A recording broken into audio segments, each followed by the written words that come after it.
Welcome to NFG's 40 Years Strong virtual convening series. This is our We Keep Us Safe, Advancing Community-Led Solutions to Neighborhood Violence session.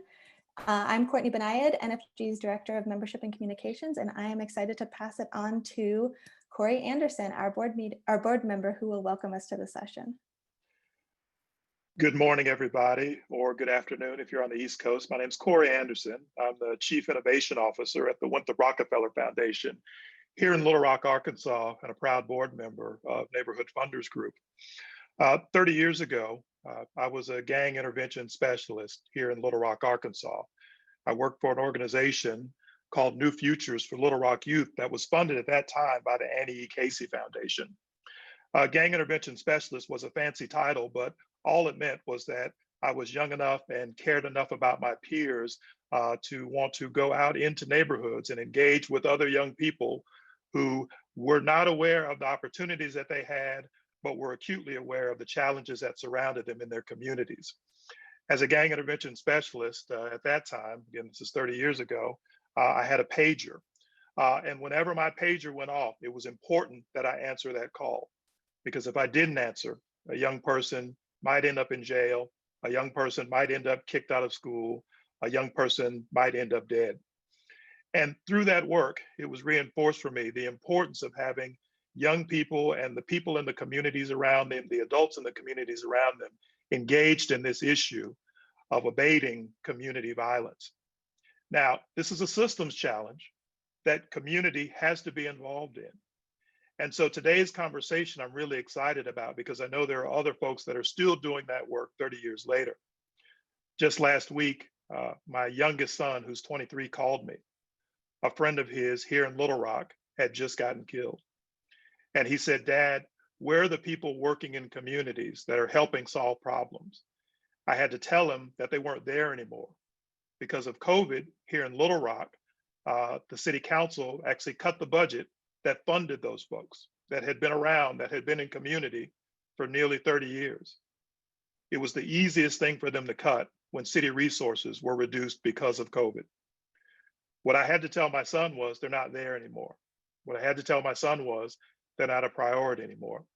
And what I'm hoping is that through this conversation, all of us can learn more about how philanthropy can be supportive and how all of us can leverage the resources that are in these public systems to support our communities and to support young people, abating violence, but also promoting the assets that are there. I'm excited to hear the conversation. I want to turn it over to my fellow board member, AMORETTA Morris, to lead us into it. Thank y'all for being here today. Thank you, CORY, for that introduction. And thank you so much for sharing your story and how you enter into today's conversation. I think sadly, we each can point to touches, to losses that bring this issue so close and personal to us. And so I too appreciate being able to be in conversation with all of you and be focused on solutions and know that there is something that we could do to make our community safer. I also just want to thank Neighborhood Funders Group for convening today's conversation, but most of all, to thank all of you, the participants. Some of you are longtime NFG members, some of you are newer to the organization, but thank you for spending your time with us. Particularly, I know that there are many other places that you could be, potentially other places your head and your heart are calling you to be, potentially under the covers, awaiting election returns, or in the streets, demanding justice. But you have shown up for the next couple hours because you know what we know, which is regardless of the outcome of the election, our work to build power in communities across the country must go on if we are to co-create the future that we want to live in. So we know that we are in unparalleled times for our democracy, with a pandemic that is disproportionately impacting Black and Brown communities. And we've also seen recent increases in violence as the safety net in our communities has been further weakened by the pandemic and by the federal government's response to it. We also know that violence is one of the largest of all health disparities. specifically Black people, experience violent deaths at 6 times the rates of whites. In knowing this for the Annie Casey Foundation, and in being a national kids foundation, especially focused on the experience of youth and families of color, as a foundation, we knew that we could not say we prioritize racial equity and be ignoring the largest racial health disparity at the time, and ignoring the violence that was happening in the very neighborhoods where the youth and families that we cared about lived. As we seek equitable development, we know that we have to do it in partnership with the neighborhood residents who live at the intersection of both intracommunal violence and police and state violence. We also know that the safest communities aren't the ones with the most police, but they are the ones with the most resources. But by and large, the response to community violence has still been simply to increase the number of police. We know that these strategies have been ineffective in solving the problem, while also creating new problems through mass incarceration and the impact on our communities. But the investments in community solutions for safety and violence prevention have been nowhere near what is needed to match the scale of the problem. And then even when they are there, they are pinched and they are precarious, just like the example that CORY offered in terms of those are the types of investments that are the first ones to get pulled when there are budget challenges or a budget crunch. But the good news is that things are changing. That as the racial justice movement has swept the country and calls to defund the police has sparked conversations from kitchen tables to City Hall about what really keeps us safe, the door is open to increasing investments in community-based solutions and a transformative shift away from over-reliance on criminal justice approaches to public health-oriented approaches. So in this session today, we're going to lift up the role of local community organizers in DC and Atlanta who have successfully advocated for proven non-police-based violence intervention models such as violence interruption, and the funders who have partnered to support that work. I know that's a lot to discuss, but fortunately, we have 3 tremendous panelists who are going to help us make meaning of this moment and what it means for our efforts to create safer neighborhoods. But before we move into the panelists, and I wanted to get a sense really quickly of who you all are and who we have participating today. So we're going to ask 2 poll questions related to how you are engaging on this issue. And so if you could launch the first poll question. Excellent, thank you. And if you all could take a moment and answer it.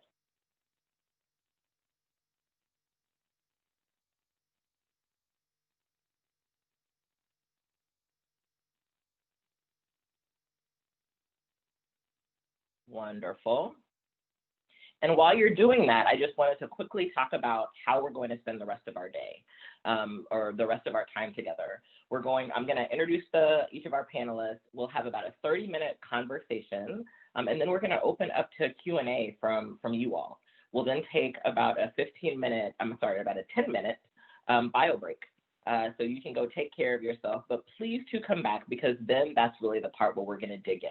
We're going to break out into smaller discussion groups so that you can actually talk with each other about how what you've heard applies to your work and share strategies with one another across regions and geography. We'll then come back for a quick report out of highlights from each of the groups and also a closing reflection from our panelists. But first, let's look at our poll results.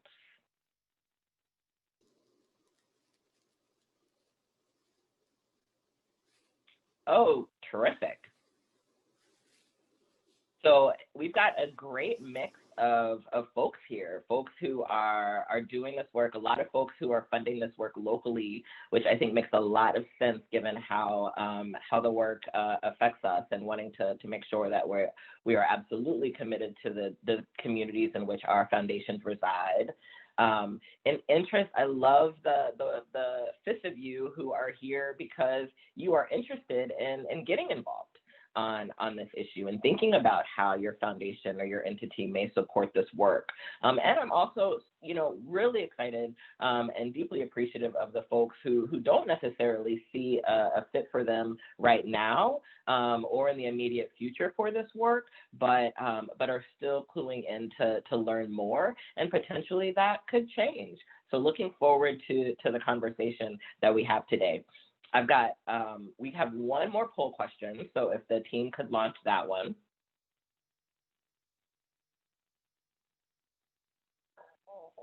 Excellent. And while you are answering that one, I wanted to introduce, if you don't mind, what I will characterize as a dope set of panelists. I'm so excited about the conversation that we're able to have with these individuals. I will go actually in reverse order from what you see on the screen, starting with the right, welcoming Columbus Ward, who is joining us from Atlanta. Columbus is the executive director of the Peoplestown Revitalization Corporation. He's also the chairperson of Neighborhood Planning Unit B. Atlanta, for those of you who aren't familiar with it, is divided into 25 neighborhood planning units. And so those are citizen advisory councils that make recommendations to the city council on zoning, land use, and other planning issues. So as chair of Neighborhood Planning Unit B, or as we call it, NPUB, Columbus represents civic associations and residents who live in six neighborhoods in Southwest Atlanta. He's been a neighborhood activist leading efforts to revitalize Peoplestown in Southwest Atlanta for decades. And for the last 3 years, he's been a co-designer and partner with the Annie Casey Foundation and other community stakeholders in community safety efforts in the neighborhood. He was at the table years ago when we undertook a 9-month learning and co-design process with residents that resulted in piloting the community-based trauma response network, community healing circles, and launching a cure violence team in the neighborhood. He also served on the resident advisory committee that partnered with Morehouse School of Medicine to conduct a process evaluation of that work. So welcome, Columbus. Next, we have Elise Marshall. Elise is a native of Kentucky who now lives in DC. She's the director of strategy and new ventures for the Public Welfare Foundation. She joined the foundation in that role in 2018 to identify new levers for impact and build cross-sector collaboration for social change. Prior to joining public welfare, Elise was the senior manager for economic opportunity at the Walmart Foundation, where she oversaw the foundation's diversity, equity, and inclusion portfolio. In that role, she led the strategic design and managed a combined $10 million philanthropic portfolio dedicated to accelerating impact for new majority communities, including people of color, LGBTQIA communities, individuals with disabilities, and women and girls. Prior to joining that foundation, Elise spent 6 years in the Obama administration with the U.S. Department of Education and on the launch team for the President's My Brother's Keeper federal task force. She also served with the Rethink Discipline effort to disrupt the school-to-prison pipeline. Thanks so much for joining us, Elise. And finally, we have one of my favorite local organizers, as I'm calling in from DC, April Goggins. She is a sociologist, an organizer, a disruptor, a mother of one, and a proud Southeast DC resident. She's also a co-organizer with Black Lives Matter DC. Her organizing work focuses on community power building, affordable housing, and tenants' rights, direct action organizing, policing, and police brutality. She launched the Keep DC for Me coalition, working to confront, disrupt, and dismantle systems of oppression and state-sanctioned violence that displace Black people and incite inter-community violence in Southeast DC through political education, building community power, and direct action. April is also a Union Chapter Vice President at Large, Steward, and Legislative Coordinator. Thanks so much for being here, April. Now, let's quickly look at our responses for poll question number 2. That's what I like to see, folks who are interested in funding both, right? I think that that's one of the keys to this conversation, is knowing that with this work, that this is not about an either or strategy. It's about understanding the multiple terrains and investments that we're going to need to make in order to see change for our community. And so it's really helpful to understand. Thank you so much for those who answer those 2 questions. It's really helpful to understand the ways in which that folks are entering this conversation.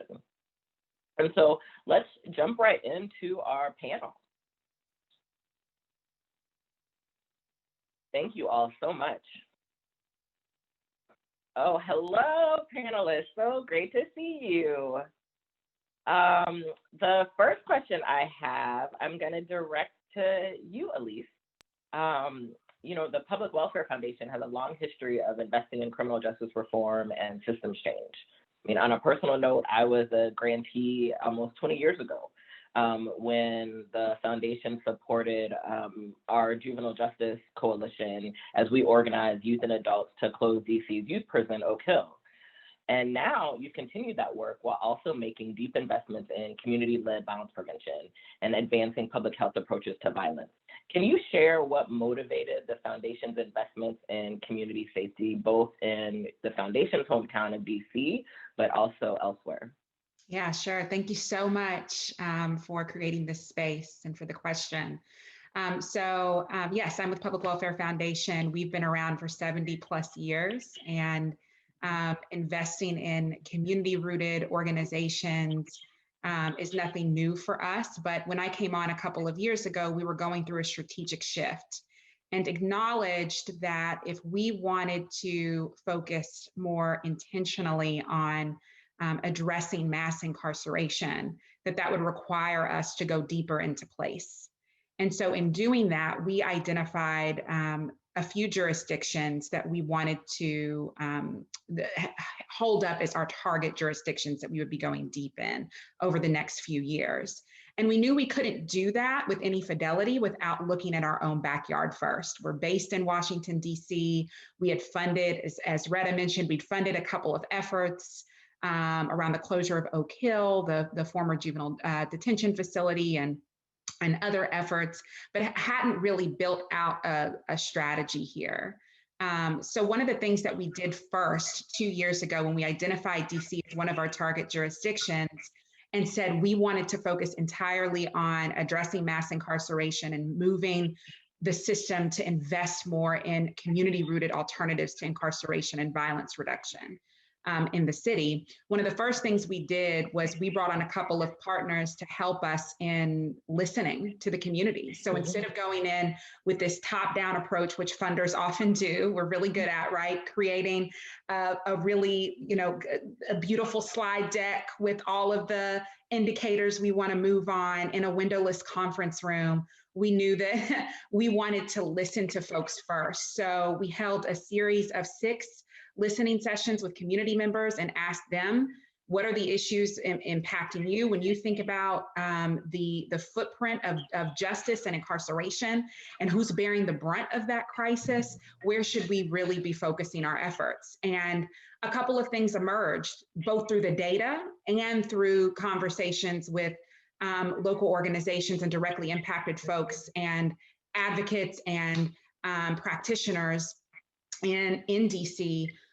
One is a need to focus on the young adult population who bear the brunt of the incarceration crisis in DC. People don't know that DC gets heralded as this sort of progressive light of a city. I see April shaking her head because we know that's not true. When you treat DC like a city, it has one of the top incarceration rates in the nation. It's right up there with Mississippi, Louisiana, Alabama, states who we don't consider ourselves anything like, right? And so when we looked at who is getting incarcerated, who's spending the most time in the DC jail and going off to BOP, one of the other things that I have to point out that makes DC unique is because the city was budget strapped in the 90s and sold off the majority of its criminal justice system to the federal government. So we don't have a district attorney here that oversees the adult criminal justice system, right? And holds the police and other institutions to account. We don't have a local prison. And if you are incarcerated in DC, you are spending your time in any number of federal Bureau of Prison facilities across the United States. If you're incarcerated and up for parole, you don't have people who come from the community who are accountable to DC residents making decisions about whether or not you go home or not, or get a second chance or third chance or not. It's people who don't live. I think one of the current commissioners is from Kentucky. Doesn't live here. None of them live here. So when we looked at, when we were examining the crisis, it was really important to us to both acknowledge the uniqueness of DC and what it would take to move things forward. So one is acknowledging the fact that we need to make DC a legitimate state. Another is focused on young adults between the ages of 18 and 24-year-olds who are overrepresented in the city's incarceration data. And then when you look at those individuals, when you look at the young, predominantly male Black men, and the incarcerated population, by the way, is almost entirely Black, 96%, it's probably more like 98, 99% Black and Native Washingtonians. The reason they're there is for violent offenses, by and large. So it wasn't enough that we come in and say, we're only going to focus on the criminal justice system and not at all look at violence. It is imperative that if we're ever going to address the true scale of the crisis here or nationally, right? We throw out the 2.2 million figure a lot in this space, 2.2 million people who are currently incarcerated. Over a third of the people who are there due to violent offenses. So this idea that we can operate in silos and in a vacuum was something we knew we couldn't do. So that's the reason why we decided to focus more intentionally on violence. Also, we came in, our strategy started on the heels of work of organizers like April and others who pushed DC to have a public health approach on violence. And in March of 2016, DC passed the Neighborhood Engagement Achievement and Results Act, the NEAR Act. Now, was that act ever fully implemented or fully funded? The answer is no. And so the work of organizers, advocates on the ground, pushing the system, holding the system to account is still so critical. And as a funder, our job in that is to also hold the system to account, but to invest our resources into those smaller, more proximate organizations. So one of the things we did really quickly is we launched the DC Fund for Just and Peaceful Neighborhoods in partnership with the Greater Washington Community Foundation to support smaller, more proximate organizations in the wards who are most impacted by over-incarceration and violence. Those are by and large wards east of the river in Washington, DC. We're talking about 3 wards where predominantly the brunt of the incarceration crisis and of violence resides in those neighborhoods. So we said we want organizations from those neighborhoods that are led by Black folks, that are led by brown folks, that don't get funding and by local funders or national funders in DC. And that's where we're focused on right now. Trying to get additional investment from other funders has been a challenge. And I think that's because violence is still looked at as this niche issue. Central to folks' strategy when they think about we want to address root causes. That's what I always hear from other funders. We focus on the root causes instead of saying we're going to fund interventions or we're going to fund organizing and advocacy to increase public investment into alternatives to incarceration and harm reduction. But violence is central to that, and so I think one thing we've got to do a better job of. Absolutely. Thank you, Elise. And thank you. And I think that you also tossed that really, I think it was a perfect setup to bring in April into the conversation, particularly with the talking about the NEAR Act and the work there. So, April, in local organizing against violence, I think that similar kind of separation that Elise talked about in philanthropy when folks think about violence also happens in the organizing and activist community. I think some try to draw what I would call a false divide between organizing against state violence and state and police violence, and then the ongoing efforts to address intracommunal violence in our neighborhoods. Black Lives Matter DC has been clear that you all are working to reduce both. Can you describe kind of your approach to that and say a little bit more about your role in passing the NEAR Act in DC and building the public will for approaches like violence interruption in the city?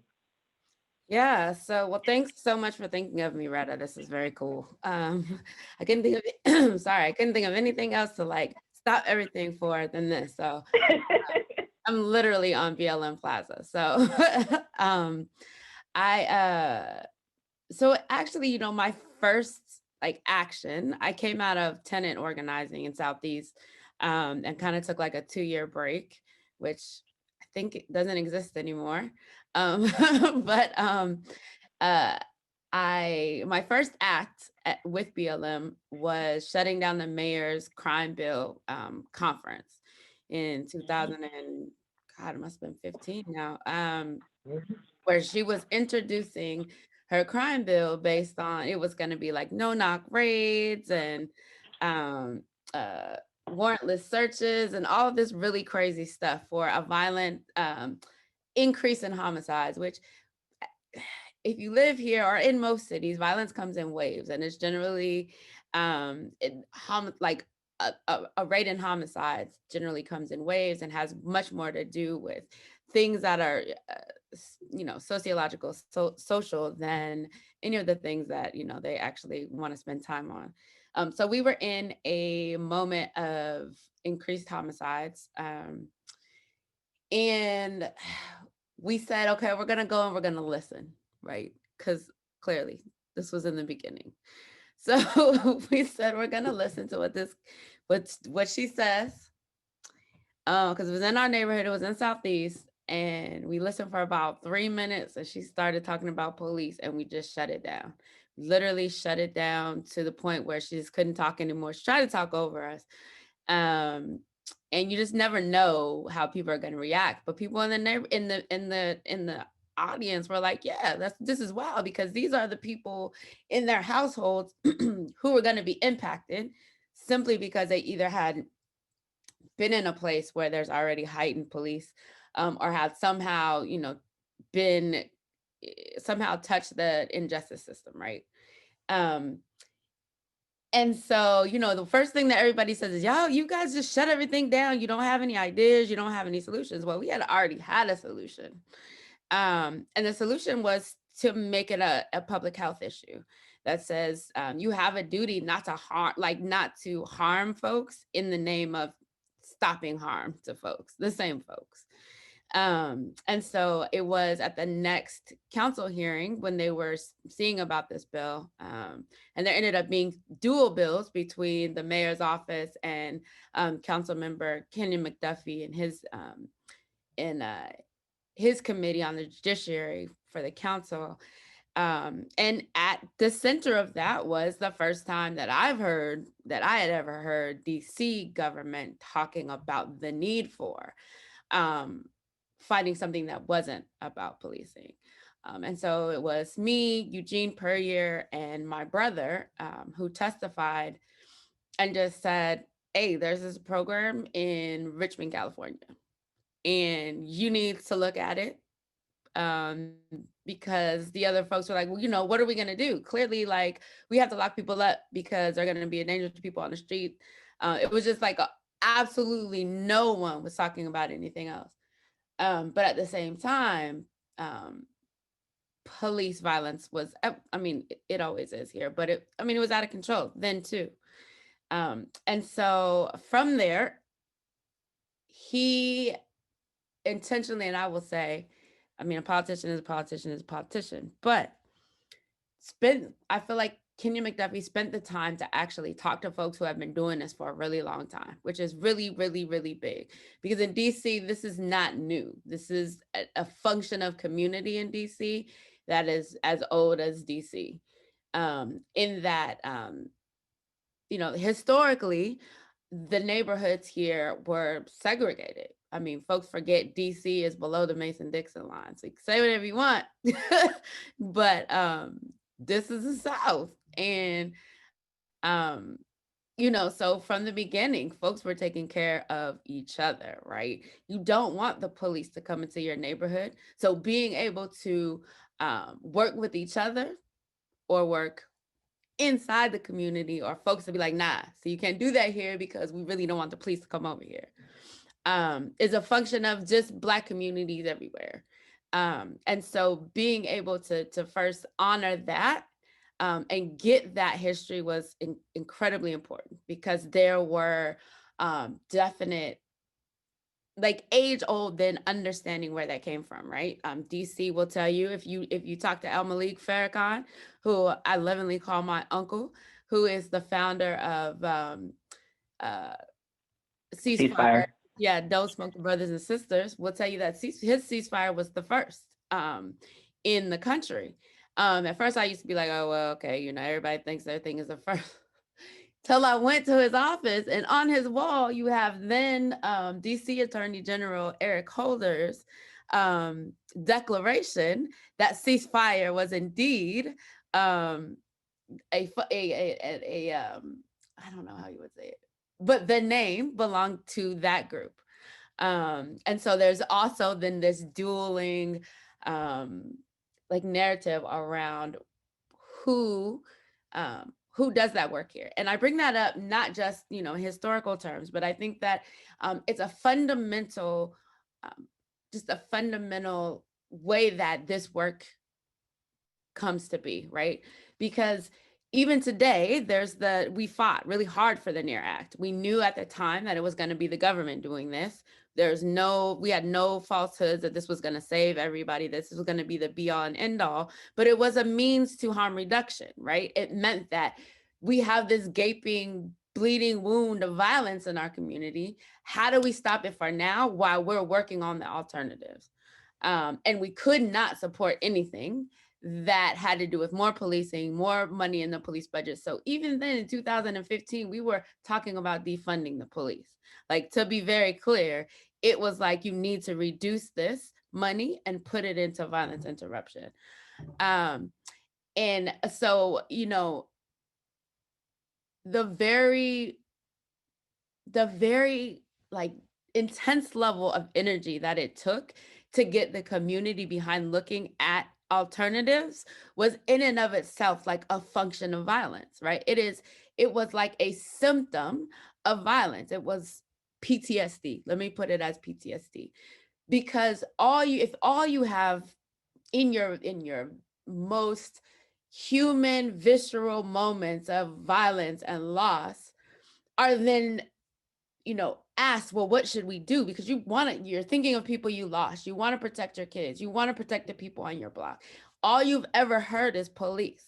All you've ever heard is we need more law enforcement. We need more government, even more government programs, right? But nobody is talking about the connections. So you automatically then have a government who's like, hey, we have all this money for the war against drugs, the war against all of these things, which ends up just being a war against Black and brown neighborhoods. And so what you had was more police, which meant more police violence, and people who were saying that they were talking about violence interruption.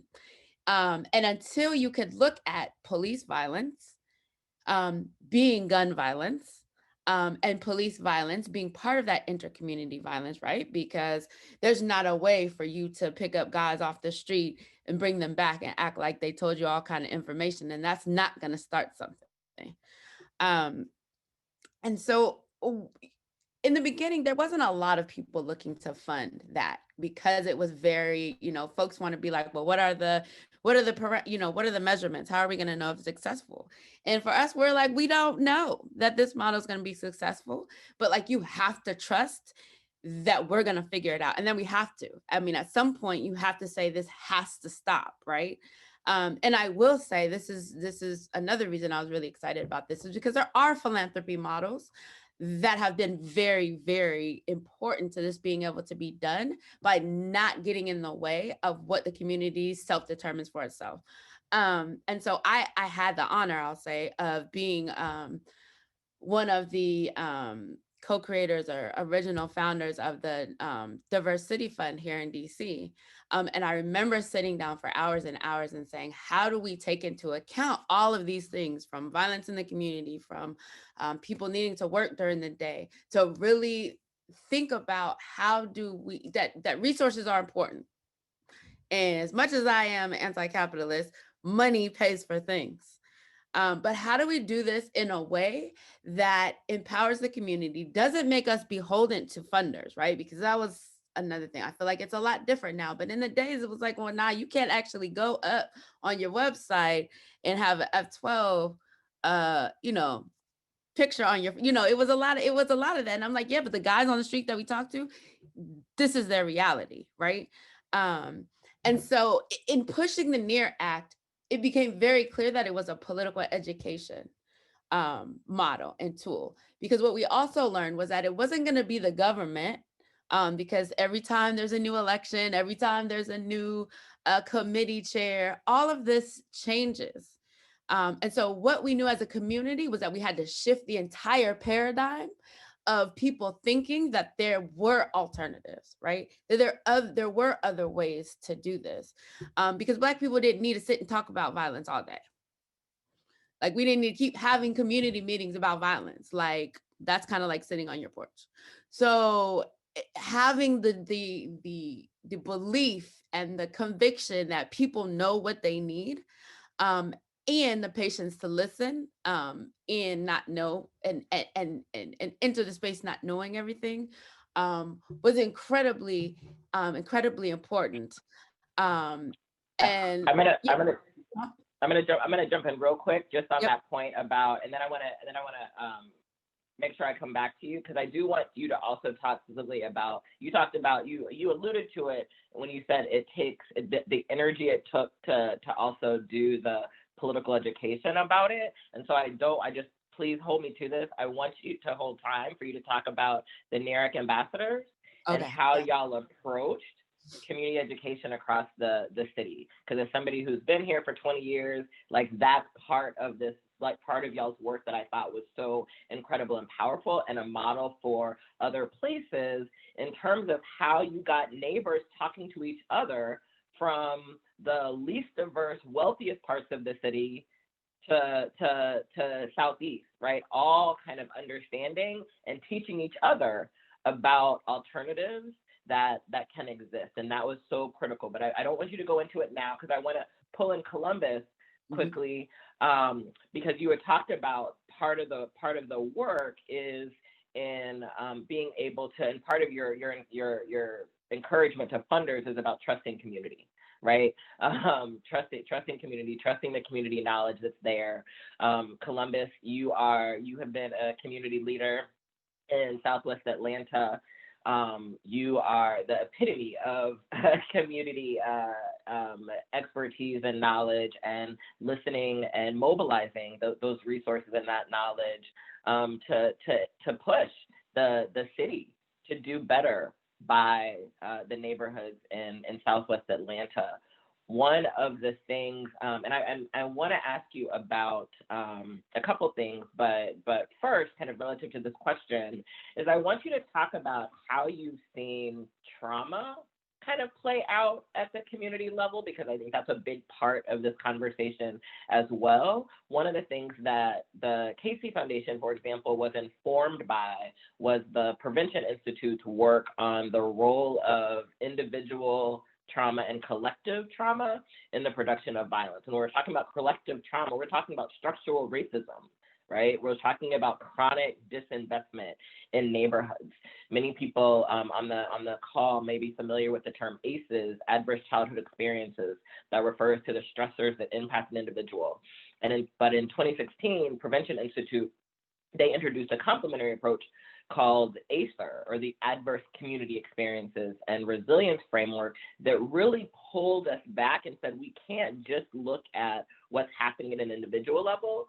You have to look at what's happening to entire communities. And what you've talked about, Columbus, is about the years of disinvestment, right, that have happened in neighborhoods.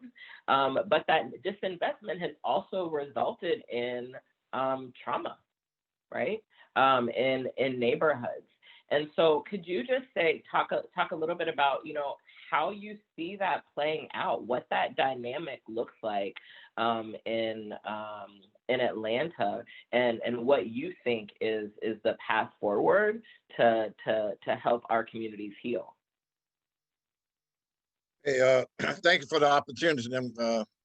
and good afternoon to everyone. But the trauma aspect of violence in our community started back with me. I have to just give a little history. Started back in 1966 when police brutality and killing was going on in my neighborhood, Peoplestown. And we actually, a riot got started from that with Circle Carmikers and some other one with the Black Panther Party. And I experienced, being tear gas and land on the streets and stuff like that back in 1966 when police would start killing. Particularly, white police can come into the black neighborhood and just do anything they want to do. And so, and I started saying there's a solution better than what we experience now. This shouldn't be what we have to experience. Police just come in and kill up black men in our neighborhood, or black fathers, or black sons that's in our neighborhood, or black women. But at that particular time, it was all about killing up the black men in the neighborhood. That's what we felt about it. So that's why we were protesting. But I've been trying to do something about, come up with a solution about fighting police brutality, fighting violence, period. Because it ain't only just in terms of violence with the police. That's where a lot of it comes from, because they have institutionalized violence, for people in charge, create violence, or they tell us that violence is all right. And that's the way to deal with issues and concerns. But also that we know that over the years that we've never seen nobody want to invest in what we think or what we can do, or nor invest in our community where they should. That we see all the big investment of all the people who get the money to do this and do that, they all just part of the same old white-led group that lead, like the United Way. I just call it out on the straight up person. Even some of our black institutions like the Urban League, some of these people, they don't have contact with the neighborhood. They're not part of the neighborhood. So they don't know what's going on a neighborhood level. And my thing is that if you're going to do something for our neighborhood, you got to involve us as a people. We got to be part of the solution, not part of a plan and thing like that. We got to be part of the solution. Bring us to the table, or come to the table with us, and let us do this together. Because we can come up with things together to work our own community neighborhood. If anybody know about doing stuff in our neighborhood, we know it better than anybody else.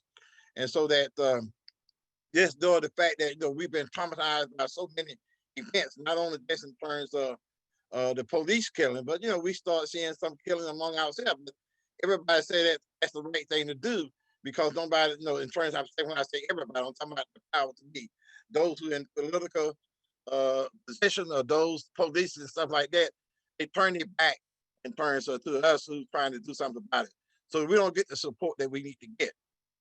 And so, I just even remember that some of the opportunities that where violence that happened, we got traumatized. It's not just that one family that is being traumatized, but it's the victim and the perpetrator being traumatized, but also it's the people in the community also.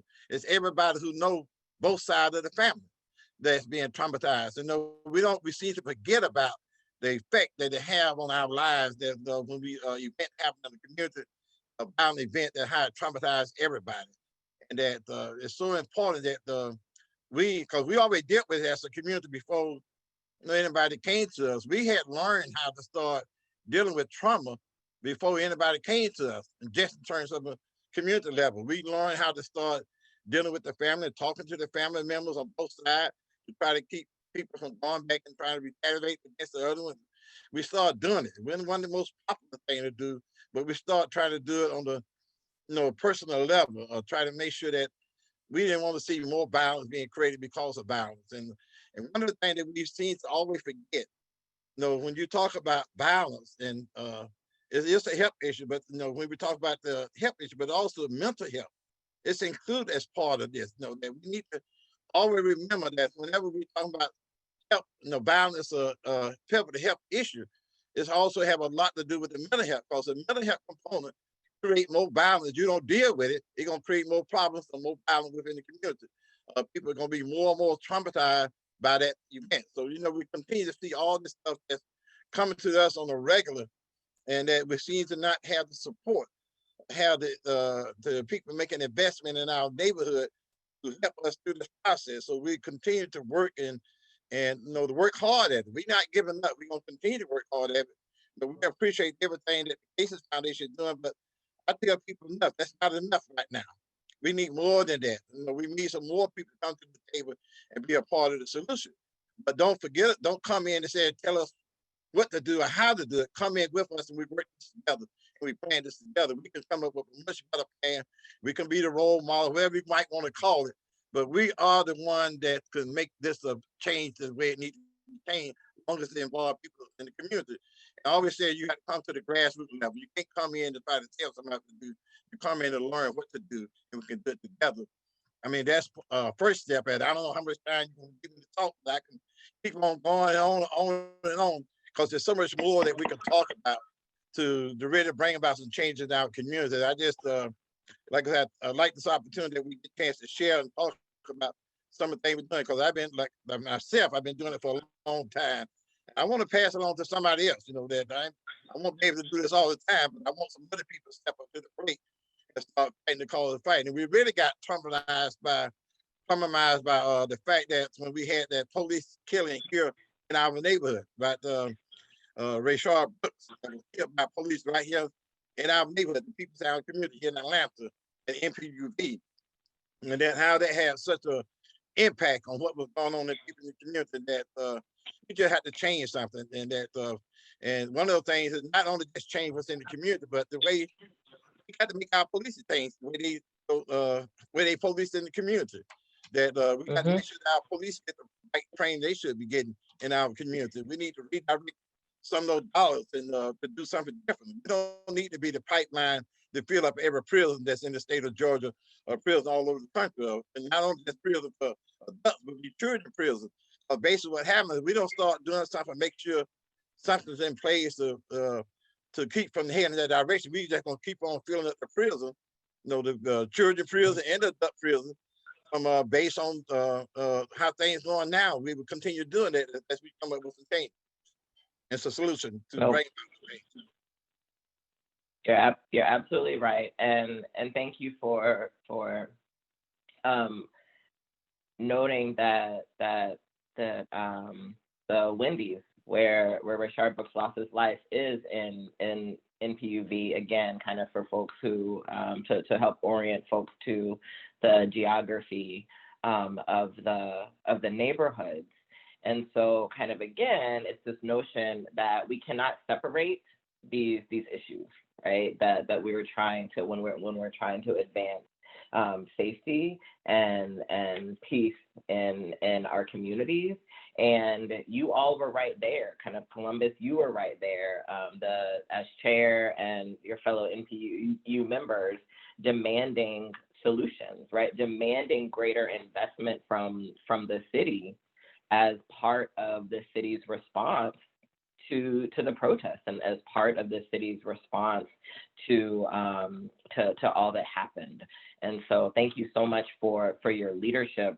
We are going to, we're about to open it up for questions. I see some questions in the chat box, which I appreciate, and I encourage you to add a few more questions in there so that we can invite the panelists to respond to them. Before we go into questions, April, I just want to go back to you really quickly, because again, we're talking about going to community with solutions, having conversations among community. And so can you talk a little bit about kind of how y'all approached mass education and kind of those conversations and sparking dialogue among residents across the city? Yeah, so what became clear is needing to have like a shared language. Repetition became very, very important. And also taking advantage of some of the structure that's already in our community. So Retta, you talked about the NEAR Act ambassadors. And so in DC, there are we have an ultra micro level of government in our neighborhoods with the ANC, the Advisory Neighborhood Commission. And so in the single member district, there are, like in my single member district, I don't know, it's like a few hundred households, right? Maybe less than that. And so, but those also have commissions where a few neighborhoods together, right? And so what we did is we created so in DC, a really a thing that ANCs do is resolutions to the council about things that they want to have resolutions on. So we created a resolution on the NEAR Act. So this resolution went out to every ANC commission and said, hey, we want to come talk to you, or is this something that your ANC would sign on to, and had everything listed out. So it served two purposes. Folks go to ANC meetings in most neighborhoods for a variety of reasons, but they do go. And but the commissioners also have great weight in DC, which is not actually a vote on the council, but it means that the council has to consider what they say in the things that they do. And at that time, we were also trying to get it fully implemented and funded, because the mayor didn't fund it for the first year because she was upset that it got passed. In going to ANC meetings, it means that people had open discussions about it. We also then invited people to community events. We worked with, this was actually a program that Stop Police Terror Project headed up and BLM supported. And so east of the river, I wanted to make sure that our communities were also addressed in this. I will say that our ANC system is very different than across the river, which was also part of the political education, right? Because they weren't going to necessarily sign on a resolution because it meant saying to them they didn't want police, right? So we learned a lot about having to listen to folks, but also knowing that the ANC commissioners, even if it's not in a meeting, are people that we needed to engage, because they actually literally live in the community. So. Oh, thank you so much for talking about that. And I wanted to name that because I think, again, it was incredible to me to know that I could, literally I had the experience of sitting in, community meetings uptown, just minding my own business, and having a very unlikely soul, right, kind of challenge the report coming from the police, the assistant chief, who is in the meeting saying, well, I want to know about violence interruption and how you are investing more in these resources because and the implementation of the NEAR Act. And I'm looking thinking, oh my goodness, right? And because just that was the power of the organizing. And I got to say that. So what we taught them was what an ANC is, how you present it, and the questions to ask, so that when they went in for these resolution votes, they had organized people and challenged already. So they got to role play and all of that stuff beforehand. So yeah. No, so I think that's incredible. And so it's so great to hear about that. We can continue to, I've got other questions for y'all, but I'm not going to be selfish. There's some questions in the chat box, including a multi-level question here, just about the kind of how to think about where to make investments, right? And about kind of geographic scale. And the question, like in terms of, for funders on the call who are trying to make a strategic investment in this work, the question is, are there opportunities that are particularly ripe at the national, state, or city level? And either connected to that, or if you want to just take the other part of the question, how do the pending electoral outcomes impact that calculus around where the investments might most be ripe, national, state, or city level? I can take that question. So, okay. One national investment that I think is right is an investment in an incubation of a national credible messengers effort that is based at Burns Institute of Justice. So right now, Burns is incubating what will eventually be a national credible messengers hub that will be responsible for providing technical assistance to local jurisdictions who are starting, who are just at the beginning of starting credible messengers efforts. And for those of you who aren't familiar, credible messengers is we use it a lot in the criminal justice space, but what I'm referring to is a model that started in New York called Arches, that was evaluated by the Urban Institute, had great outcomes. But they basically take folks from communities where directly impacted folks live. So not bringing in outside consultants or outside practitioners into communities, but taking actual people from those communities, giving them sustainable employment, giving them jobs, to intervene in the lives of young people who are going through the justice system, and encouraging the city to, instead of incarcerating young people or incarcerating young adults, giving them these more transformative mentor style figures in their lives to help them navigate, right? So it's a way of keeping young people who are in the juvenile justice system in the community. And in DC, an example is with the Department of Youth and Rehabilitative Services. So DC's seen about a 75% reduction in its incarcerated population for young people, for youth, over the last decade. And a lot of that is thanks to the work that Retta was mentioning, the organizing that's been happening over the last 15 years in DC.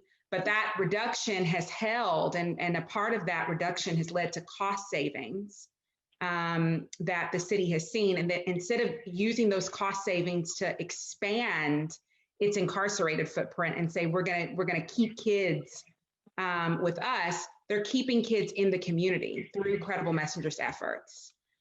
So they partner with 6 local community-based organizations and hire credible messengers who come from the same community that the kids come from, have themselves experienced incarceration or violence, and actually employ them. So that when we talk about what are the other models, what else works, and that's another thing I want to piggyback off of what April said, because I thought it was so critical.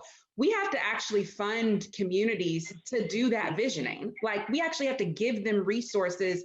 People don't have time. It's not their job to have to, put on a government hat and figure out how to solve all these problems. We actually have to resource that. And I think that that's a place where funders can actually play a really helpful role, is giving resources to people in communities to identify and design what does safety look like for them. That's the name of this session. What keeps us, we keep us safe, right? But actually putting them in the room. Danielle Surred, who's executive director of Common Justice, and that's the only program I know of. When we talk about other models too, and what's right for investment, we have to massively replicate alternatives to incarceration. One of the only models in the country I can think of is Common Justice. They partner with the Brooklyn DA and the Bronx DA, and they offer a real alternative to folks who have violent felony offenses. And they go through a rigorous accountability process with survivors of harm and responsible parties. And unless we actually replicate those models, we're always going to continue to default to the things that aren't working. DC has 30 independent police agencies. 30. It is the most heavily policed city in the United States of America. Yet violence, when you look at homicides for this year, we're 17% up over last year. So it's not everybody's up for talking about evidence-based policymaking and evidence-based decision-making until we talk about what's the evidence behind more police and more incarceration, right? So it's also pushing for greater accountability in our systems and having them reduce their data. But we have to massively replicate what we know is working. Things like credible messengers, things like Common Justice. And there's so many great things happening in Oakland. One that I'll just highlight really quickly is in 2014, the city came together and folks on the ground came together and passed Measure Y, Measure Z.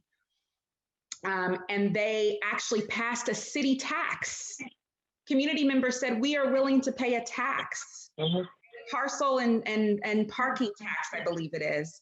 And that has led to a $24 million fund every year in diversion programming, in violence interruption, in programs for folks who've been the victims of sexual violence, right? So it actually takes real money. And I think funders have to be honest with cities that don't come to us to give you $2-3 million to address this. This takes real massive investment at the same scale of the $500 million police agencies that city dollars are going to. Thank you. Elise, I would just add in real quick on the one, if kind of April or Columbus, if you want to jump in on that. But I would add to the part of that question that was about how the calculus changes with the electoral outcome. You know, I think that without a more favorable outcome, then I think it's just going to continue to have us focus on changing conditions at the state and the city level, and making sure that we are advocating there to unlock the resources. And there's been incredible advocacy that's been happening actually in places, right? And so we've seen in New Jersey where, because of the push that advocates have made there, right, there was an allocation of state dollars towards violence prevention, violence intervention. In Virginia, the state of Virginia last year allocated a specific fund to support violence intervention and community-based strategies. And because that, again, was about advocacy that was happening there. If we get a more favorable outcome at the federal level, right, then that absolutely kind of increases our opportunities to move massive federal investment for these types of interventions. And so there's a couple different plans that are floating around, including one that calls for a $900 million investment in community-based violence intervention solutions across the country. And that's the scale that we need if we really are serious about investing at the scale of the problem. Because again, kind of as was said earlier, we don't, nobody blinks at $65 million in overtime for one police department. Nobody blinks.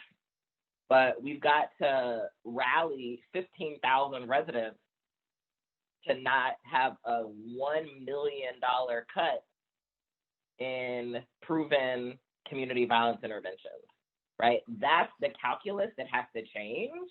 And so, my encouragement in this is to make sure that it's not just about the interventions, but that as funders who care about these issues, you're supporting organizations like Peoplestown Revitalization Corporation, Columbus's leadership, BLM, April's leadership, and the folks who are organizing to keep pressure on the system to unlock those other dollars that are available, right? Because that's what we also have to be able to do. Columbus, I saw you come off mute. Is that because you wanted to jump in there? Yes, I just basically want to say we need to make sure that when people do start giving out the dollars, that we don't get left out, because they don't come to places like Peoplestown Revitalization Corporation or some of the stuff that the work that we're doing, they sometimes is identify somebody else to get the dollars and they don't do the work. So they need to have a track record, actually working in the grassroots level or working with community-based people. They don't just need to give it to somebody because they're partnering with them on the murder project.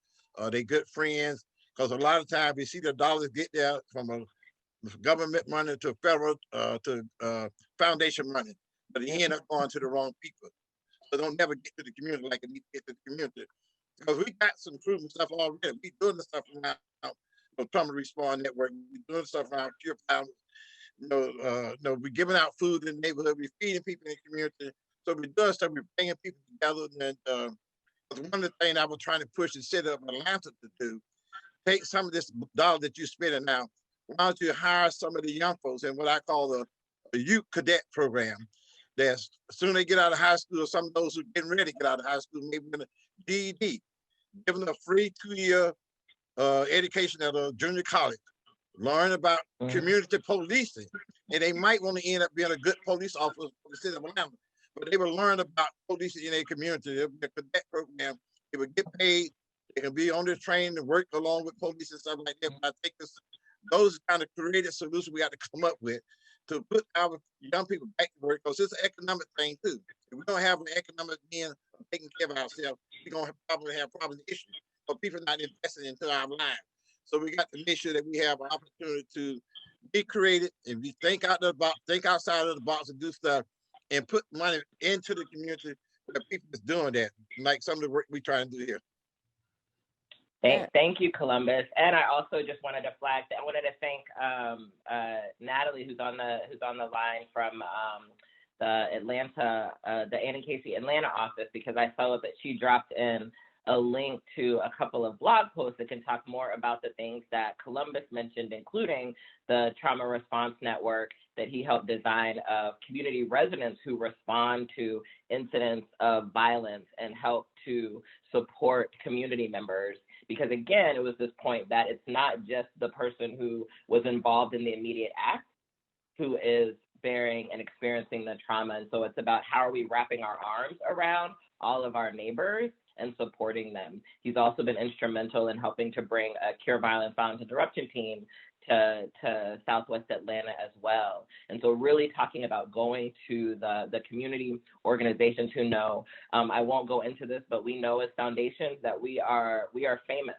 for deciding to only work through organizations that are gatekeepers, right? The organizations that we believe have the quote unquote capacity to do the work, who may or may not have relationships in community, and who often, in order to get relationships, will then end up having to subcontract or work with these same organizations that you didn't want to fund in the first place, right? And so really it's about us being able to walk alongside community and get proximate, like so many folks understand.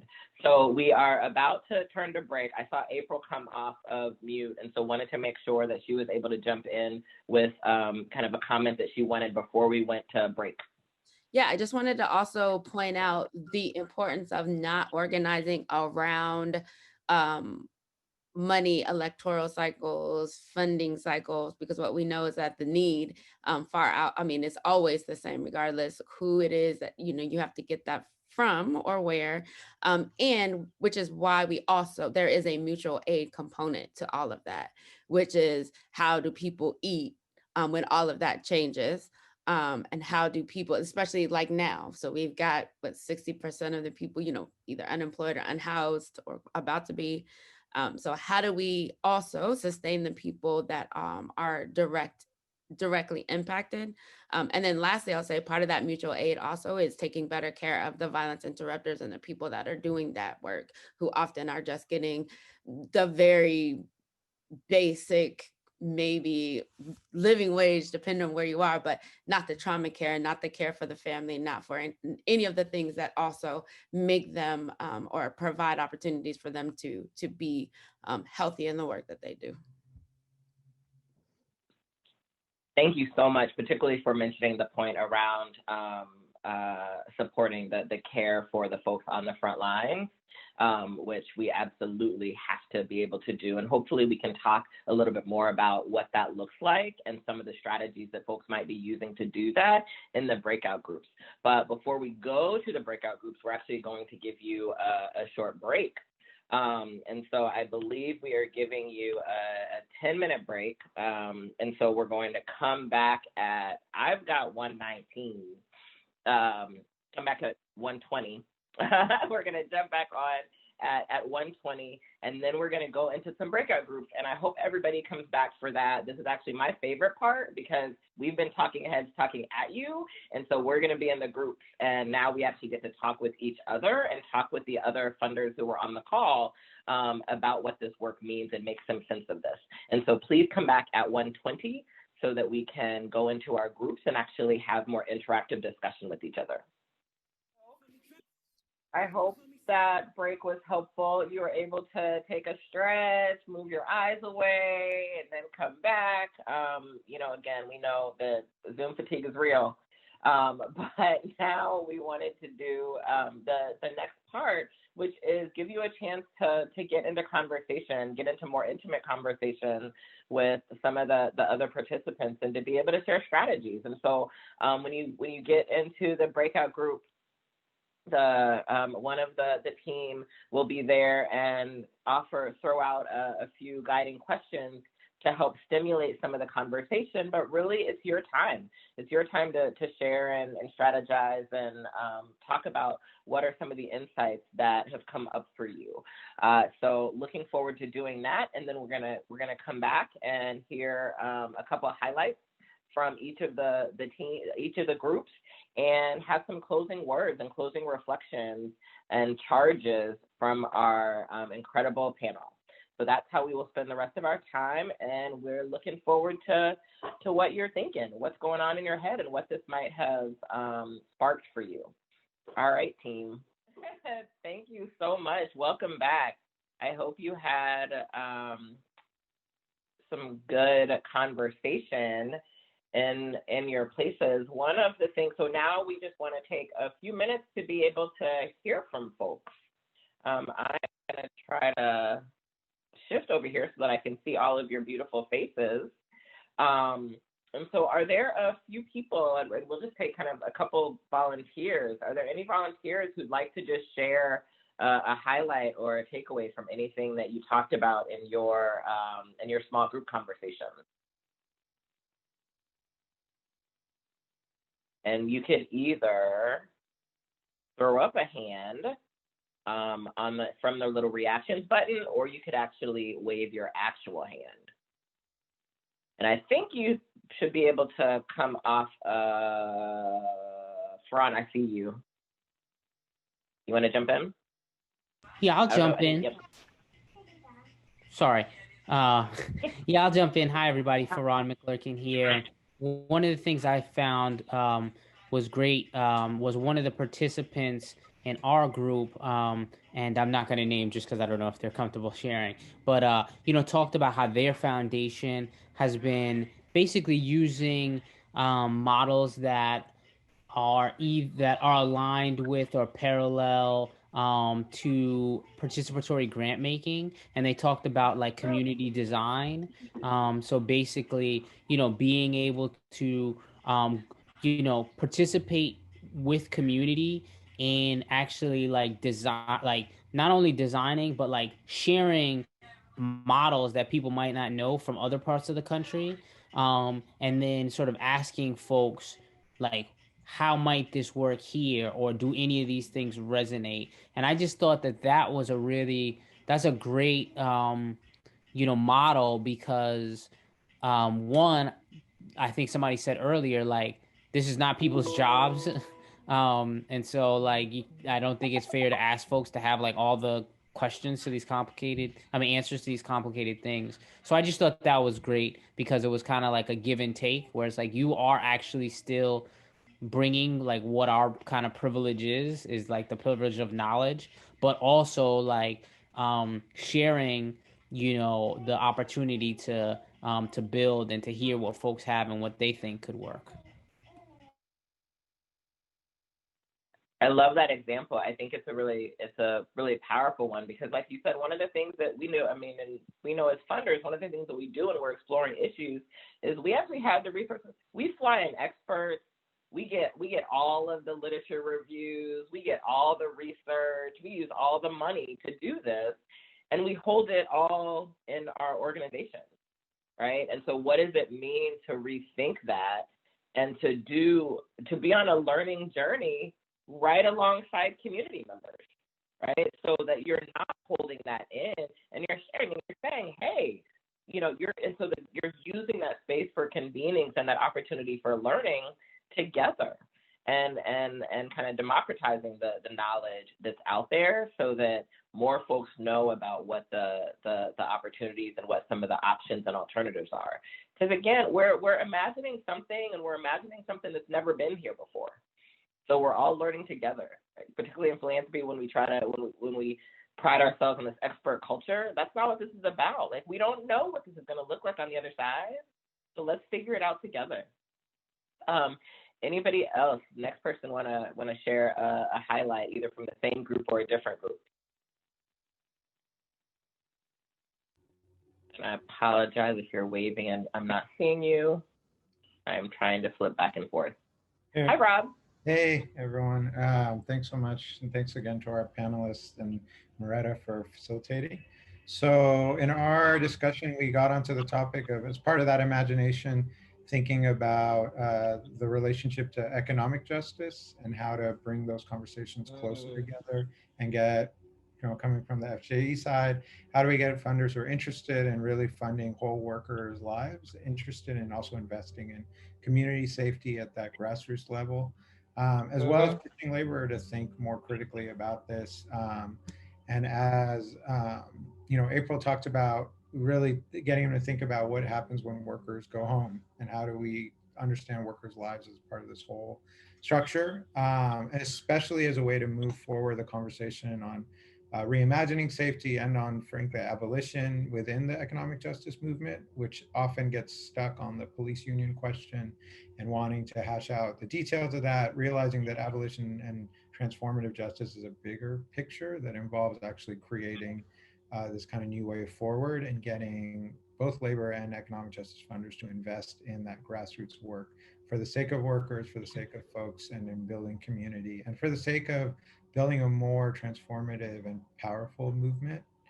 And for folks on the economic justice side, really learning from the ways in which the safety discussion has been propelled so much in the last few years, thanks to the amazing organizing for Black Lives. How do we make that how do we move the conversation on workers forward with that same kind of energy and emphasis and transformative lens, instead of trying to just hold on to scraps of what we have right now?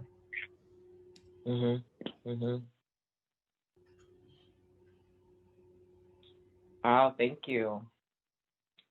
I am going to, well, one, I'm scanning for hands. Hey, Manisha. Hey, I thought these conversations really sparked some of the things that came out of our group, so I wanted to just lift them up.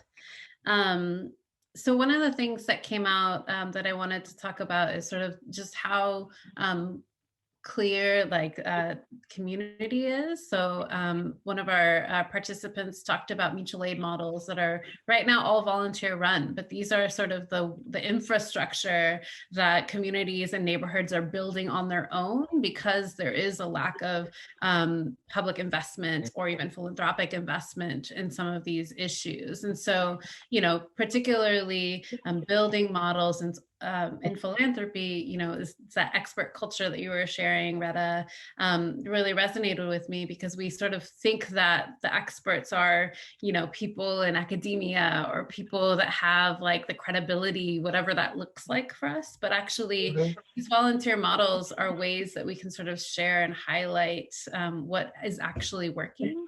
And the participant also shared, this is something that they are hoping could actually be built into our public system, right? As part of either the public health department, and April shared a beautiful example of that with the NEAR Act, but also, ways that these are actually funded. And it connects to a second thing that came up in our group, which is really, just this understanding of what would be possible if we actually funded and invested in community solutions in the exact same way that we fund state-based solutions, right? Police, like what would be different if we actually had that level of funding? And I think part of the reason why sometimes it's harder to imagine real community solutions is that people aren't sort of also taking into account the millions or billions of dollars in some communities, right? That if we actually invested in our neighborhoods, what that could look like. And Columbus shared this in our small group, but also on the panel, like just the whole host of other services, housing, education, work opportunities, training pipelines that could also be invested in if we thought about using those dollars differently. Absolutely. I think we're so used to, at a community level, right? We're so used to operating off of pennies that it's hard to reset and even think about that bigger pie, right? That punitive systems are frankly just gobbling up, right? And to no avail. And so it's really kind of pushing us to think kind of out of the norm, like April was talking about earlier, when she was saying how kind of it's just it's deeply rooted kind of in your experience that, and in our experience that we're not used to other things. So So yeah, really appreciate kind of hearing those highlights from your conversations. Sounds like they were great small groups. And so now we want to close out, and I want to give each of our panelists just a moment to give us a closing charge, right? And a closing recommendation that you have for those of us who are funders and making grants in the community relative to this issue. Maybe it's something that you said before and you want to make sure that we hear it, so you're saying it twice, or is it something else that was sparked by what you heard, or maybe it's something that you didn't hear and you want to make sure that doesn't get lost in the conversation. So closing reflections.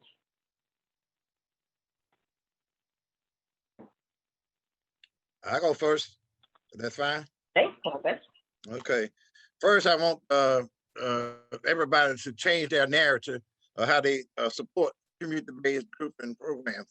I kind of wrote something. I'm gonna read it here to you, so that the trauma that we are seeing plays out in our community is the lack of community investment needed to address our issues head on. Our community has been decimated by violence, poverty, post-school choices, lack of early education, no funding for skill training for those who not attend college or technical school.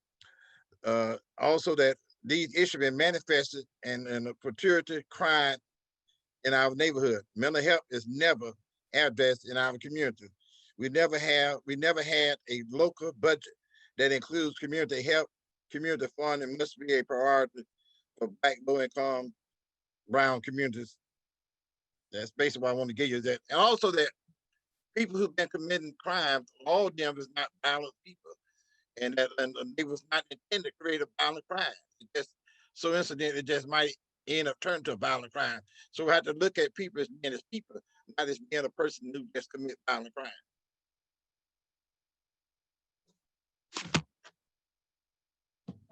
Yes, April or Elise? I can go. Thanks, April. Yeah, no, I was just thinking about all the ways in which people shared today about like what they're working on and how all of this intersects with violence, and appreciating the complexity of just what where and how to better listen, how to better engage. I will say the one thing that I didn't necessarily hear was a little more about the definitions of violence. And so expanding like what we actually consider violence to be, and how that looks as far as like cross victimization. Yes, Marsha P. Johnson. So yeah, and how that looks, and then specifically how folks who live at the intersections of these communities are disparately impacted. So. Thank you for that. As you were talking about kind of what violence, like getting more into the definitions of violence and what violence looks like, I dropped BYP 100 and Marsha P. Johnson in there because one of the things that we didn't get into was understanding that violence is also gendered, and that when we're talking about and we're applying an intersectional lens to this, I also want to encourage folks to engage with organizations who are bringing particularly these Black, queer, feminist lens to these conversations. Marsha P. Johnson specifically kind of really thinking about doing self-defense work for Black trans folks who are experiencing violence just because of not being safe and just being in public spaces, right? And BYP really looking at the experience of women and girls and gender non-binary folks in this violence conversation, because we like to think about it and oftentimes think about it as just young men. Elise. Yeah, so since I'm a funder talking to other funders, I'd say my charge would be general operating support where possible, multi-year grants to organizations critical. C4, super critical. So folks actually have the resources to run campaigns. If you're not, we talked about in my breakout group, how can funders who maybe aren't as deeply entrenched in this work, how can they get started? I mean, we take it as a given that folks like April and Columbus are just great at organizing, and it's an actual skill set that takes investment and training. So investing in training organizations like BOLD, some of the most dynamic Black women organizers like Marquesa Tucker in Milwaukee and Rakia Lumumba in Jackson, Mississippi have gone through that and have spoken highly of it. I think they're fiscally sponsored by the Highlander Center, but I think that's another great way to support, is supporting the actual infrastructure required to hold systems and leaders to account for the long term. And I think getting rid of the notion of we become outcomes obsessed, and I get that. Like, you want to know the return on your investment, but oftentimes it's based on these arbitrary deadlines that we make up because we've got a board meeting and we've got to have something to show for it. Being honest with each other, with ourselves, and with our leadership and with our board members about how long this work takes and how much money it actually takes to get it done. We cannot be expecting folks to move mountains, change systems, and pay their staff not a livable wage. And give them 2 years to turn it around after all these are like hundreds of years in the making, these systemic inequities that we're trying to address. So those are just a few things that I would charge this group with. I thank you so much for those. I'm gonna see most of my time, just real quick, 30 seconds. April, could you just say one more piece? Helping secure fiscal sponsorship for organizations. Is that the point? That's the question. Okay. For on the ground organizations, it is impossible. We have been looking for a fiscal sponsor for 2 grants for like 4 months. It's just impossible. Nobody's doing them because not everybody wants to be a nonprofit. So having funders actually be like, hey, here's some people you could maybe talk to who fiscal sponsor other people, and making an introduction would be huge. All right, thank you for naming that. We know that the fiscal sponsorship space and fiscal intermediary space is a huge one, and also bringing equity to that. So I want to thank everybody who was a part of this conversation. As was noted in the chat, we're going to send out a list of these resources. I dropped a few extra. The last one, the Vision Change When Community Safety Toolkit, I added that because it was also another piece that we didn't talk about. We were focused more on neighborhood violence with this conversation, but also just wanted to lift up that there is really radical, amazing abolition-centered work happening around to help organizations think about safety, right? And safety and security for their events, for their movement spaces, for their activism, for their organizing. And so I think there's also an opportunity for us to help the movement organizations that we're in relationship to build out that capacity as well. And so because I get people talking about that all the time when they're thinking about we want to be able to have, maintain safety and not be continuing to perpetuate these arcane systems. So lots of exciting work, lots of exciting brilliance. Thank you so much, April. Thank you, Elise. Thank you, Columbus, for sharing your brilliance with us today. April, I know you said in the beginning that you are tuning in from BLM Plaza. I know y'all have been in the streets, not just these last 2 days, but for weeks. And so thank you for still coming into this conversation in the middle of the call, for being in the conversation in the middle of all that is going on. We deeply, deeply appreciate you. Bye, everybody.